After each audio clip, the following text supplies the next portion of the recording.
Hello viewers and welcome back to the card mat.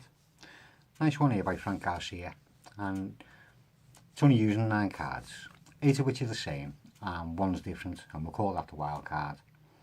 As you can see, I've got a 5 of spades there which I'll deal onto the table, and I'll put another 5 of spades on the top of it. I'll deal another 5 of spades onto the table and put another 5 of spades onto the top of that. I'll deal another 5 of spades onto the table, put another 5 on there. I'll deal another 5 onto the table and put another 5 onto there. That brings us down to the wild card. Now I'll take the joker and pick up the first 5, put them square into my hand, give them a tap and a click, flip it over and give it a wobble. I can actually turn that first 5 into a joker. In case that was too quick, I'll show you it again. Take the 5 and the joker together, put it in my hand, give it a click and a tap, turn it over, pass it through my hand and flap it around. We'll find that that 5 is turned into a joker. I'll show you again with this one, but I'll do it a bit different. If I put it into my hand and give them a bit of a flipping over, we find that in the flipping motion, it actually causes that 5 to turn into another joker. I'll show you again, and I'll do this one a little bit different again. If I put it into my hand, give it a click, pass it through like that and a little spin, we find that that actually causes that 5 to turn into another joker. Right, now I want to draw your attention to the fact that all these cards have got backs. As you can see, the 5 at the top's got a back and that joker on the bottom's got a back. So if the joker on the bottom, well, on the top there had a back, I can put that down.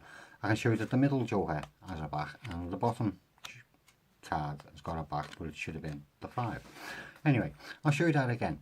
The 5 on the top's got a back and the joker on the bottom's got a back, so I can turn that one over and put that down. So I can show you that the middle card also has a back and that the bottom card, which was the 5, is now a joker and also has a back. Let's try it again. 5 on the top's got a back, turn it over, you can see that the joker on the bottom's got a back. So I can get rid of that joker and show you that the middle joker also has a back and that the bottom card is a joker again and also has a back. Last time, it's got to be the last time, it's the last packet. Card on the top's got a back, the card on the bottom's got a back. So I can get rid of that card, put that down. So I can show you that the middle card has a back to it and the bottom card, which again should have been a 5, is now a joker and also has a back. Right, Well, I hope you enjoyed. I've got more jokers than I know what to do with now. I don't know. Well, I hope you enjoyed that. If you'd like to see a tutorial for it, stay where you are.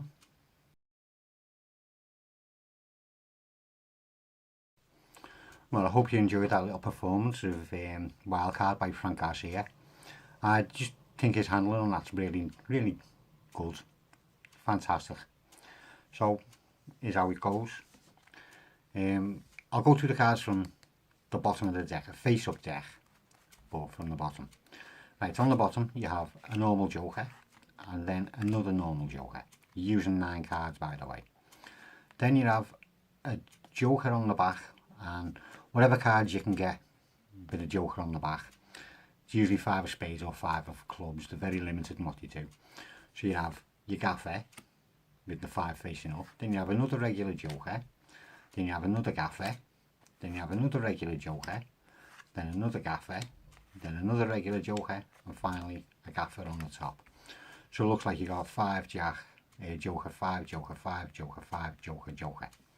And all the face up jokers are genuine. Right, so you start off with them all squared up.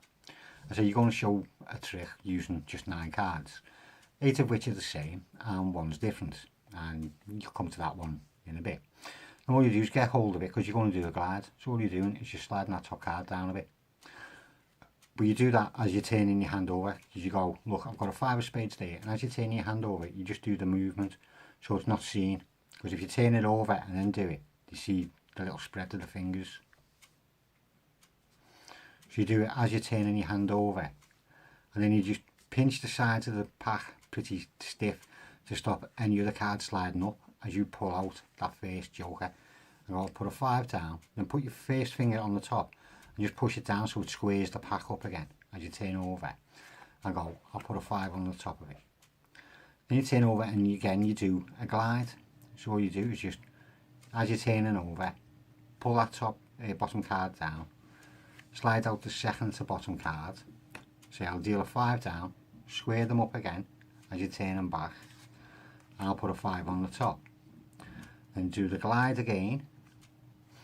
I'll try and show you what the glide looks like from this angle. So you're doing that, and then you're just pulling that card out, and you're just pushing and squaring that up. As you deal that one down, saying that's another 5, and you put another 5 on the top of that. You turn over again, do another glide, slide out another joker, square it up as you turn it over, and you put a 5 on that. Brings us down to the wild card, which just happens to be a joker.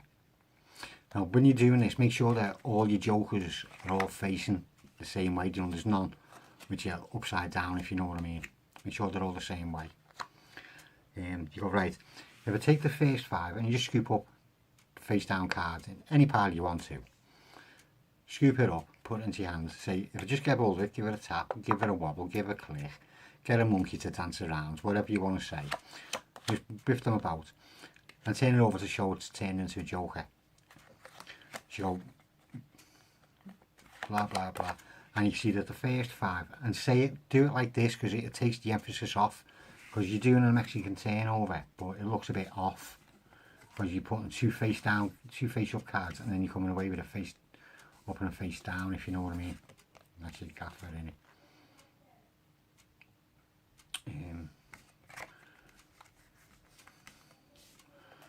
So you want to be going, so you can see that the first 5 has turned into, and as you turn it over, you point out and say a joker, so it looks more normal. Then you go, if you think, in case I've done that a bit too fast, and again you're just scooping up another face down card, so I'll do it again. If I give a tap and a click and give it a wobble and dance a monkey, whatever, flap it around, you see that that 5 has also turned into a joker. I'll show you it again, but I'll do this one a bit different. And again, you're just scooping the card up. A lot of it is repetition. Pick it up, and if I just give it a couple of flip overs in the hand, give them a flap together, we'll see that that 5 is also turned into a joker. I'll show you it again, but again, I'll do this one a little bit different. So if I give it a tap, a click, and pass it through. And if you're doing a pass through, when you pass it through, make sure you spin it back around again, so the jokers end up back the same way. Because if you just do a push through like that, they're going to be upside down. So if you do the push through, make sure you put a spin on it to put it the right way. Give it a flap and do the exact same thing with that one. Then you say, I want to draw your attention to another fact about these cards, and that's they've all got backs. So see, I've got the 5 on the top, well you can tell it's the 5 because there was a 5 and a joker down there. So I've got the 5 on the top, who's got a back, and then turn them all over, and you just doing a pinky pull down on your bottom card. I say, and that top one's got a back, so I can take that top one and put that down. I can show you then that the middle one has a back, because you just got rid of your gaffer. The middle one's got a back, and at the bottom one, which should have been a 5, also has a back. I'll try that again, and again you just scoop them up the same way, do whatever moves you want to do, showing that there's a back on that side and a back on that side. Again, you're getting a pull down on the bottom card to do a double lift, dealing the top card, which is your gaffer, showing the middle one's got a back, and at the bottom one, which again should have been a 5, has a back. You do it again with this one, pick it up, that side's got a back, and that side's got a back, do a pinky pull down, flip it over, that one's, you can get rid of that one to show that the middle one has a back, and the bottom one, which again should have been the 5, has now turned itself into a joker. You do it one more time. I mean, if you can think of any other way of doing this bit instead of being so repetitive, do it. I'm just doing this exactly the way he done it. So you just scoop that up, you see there's a back on that side, and again there's a back on that side. Again, you do a double lift, turn over and say, so we can get rid of the top one because we know that's got a back, and we can see the middle one's got a back, and the bottom one, which again should have been a 5, also has a back and is now a joker. It's not hard to do. The hardest part is getting all your gaffers together, because they, as I say, you only really get them with 5 of spades or 5 of clubs on them. You can make your own if you've got the time. I just didn't have the time, so I went out and bought them, and it works out well. So I hope you can have fun with that one, and as I say, it's not hard. Have fun with it if you can get the cards, or make the cards. You can, if you want to, glue. That would have been a good idea, wouldn't it, showing it that way. Glue 2 cards together As long as it's a brand new pack, the cards won't get too thick. I mean, already it's double the size of a normal card, but you know what I mean. You can do it that way. Anyway, shut up. Go and have fun. I'll see you again later.